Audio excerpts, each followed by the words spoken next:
Hello বন্ধুরা, back to my channel. আজকে তোমাদের মরলা মাছের রেসিপি করে দেখো। মরলা মাছের রেসিপিটা কী দিয়ে করব পুরো ভিডিওটা দেখবে। দেখো আমি এখানে সবজি কেটে নিয়েছি, আলু, বেগুন, ডাঁটা, পেঁয়াজ, টমেটো। এই সবজিগুলো দিয়ে আমি মরলা মাছের চচ্চড়িটা করব। তোমরা কিন্তু পুরো ভিডিওটা দেখবে। এখানে আমি গ্যাসে একটা কড়াই বসিয়ে দিয়েছি, কড়াইতে তেল দিয়ে দিচ্ছি। এবার আমি মাছগুলোকে ভালো করে নুন হলুদ মেখে ভেজে নিচ্ছি। দেখো মাছগুলোকে ভালো করে এবার ভেজে নেব। আমি এখানে অর্ধেকটা মাছ ভেজে নিচ্ছি, বাকিটা আবার পরে ভেজে নেব।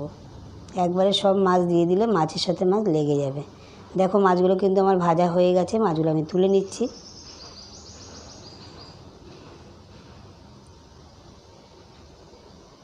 সব মাছগুলো আমি তেল ঝরিয়ে তুলে নিচ্ছি।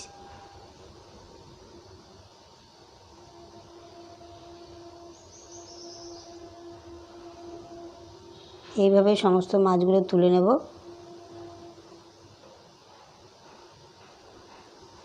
তারপরে বাকি মাছটাও আমি ভেজে নেব। বাকি মাছটা এইভাবে ভেজে নেব।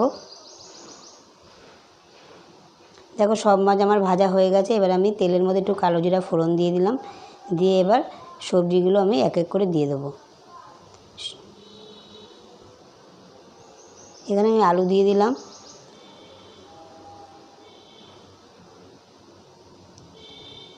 তারপরে আমি ডাঁটাগুলো দিয়ে দেবো।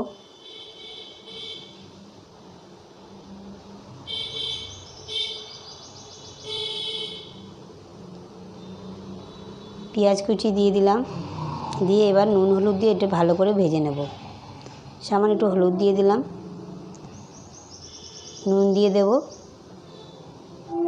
দিয়ে এটাকে আমি একটু ভালো করে ভেজে নেব।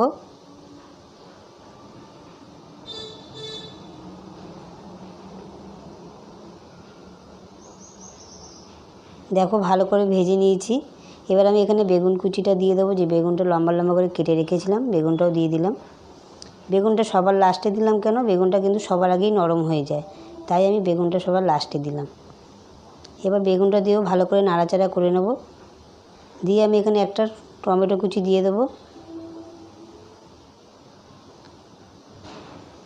এরপর আমি এখানে কিছু মশলা অ্যাড করব। এখানে আমি সামান্য নুন দিয়ে দিলাম, নুনটা পরিমাণ মতো দেবে। লঙ্কার গুঁড়ো দিয়ে দিলাম 1.5 চামচ, ঝালটা তোমাদের পছন্দ মতো দেবে। 1 চামচ জিরের গুঁড়ো দিয়ে দিলাম, পরিমাণ মতো হলুদ দিয়ে দিল। সামান্য একটু জল দিয়ে মশলাটাকে ভালো করে কষিয়ে নেব।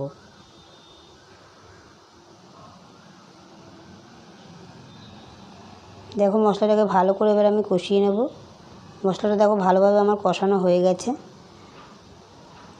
এবার আমি সামান্য একটু জল দিয়ে দেবো, যাতে ডাঁটা আলু ঠালুগুলো ভালোভাবে একটু সিদ্ধ হয়ে যায়, কারণ এটা কিন্তু বেশি ঝোল হবে না, মাখা মাখা হবে।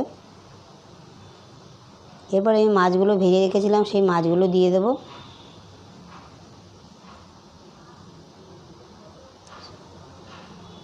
এবার ভালো করে নাড়াচাড়া করে দেবো।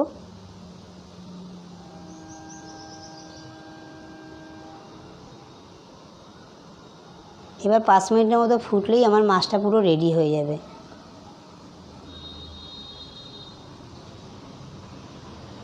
পাঁচ মিনিট ওয়েট করব, 5 মিনিটের জন্য। 5 মিনিট পরে তোমাদের কাছে ফিরে আসছি। দেখো মাছটা কিন্তু আমার সব সিদ্ধ হয়ে গেছে, আলু ডাঁটা সব কিছুই ভালোভাবে সিদ্ধ হয়ে গেছে। খুব শুকনো শুকনোই এই মাছটা খায়। দেখো মাছের চচ্চড়িটা, মরলা মাছের চচ্চড়ি, দেখো সুন্দর কালার এসেছে। এইভাবে মরলা মাছের চচ্চড়ি বাড়িতে তোমরা করে দেখবে, কেমন হয়েছে আমাকে কমেন্টে জানাবে। ভিডিওটা ভালো লাগলে একটা লাইক করো, বন্ধুদের কাছে বেশি বেশি শেয়ার করো, সাবস্ক্রাইব করো, পাশে থাকা বেল আইকনটা বাজিয়ে দিও। নিত্য নতুন ভিডিও সবার আগে তোমাদের কাছে পৌঁছে যাবে। টাটা।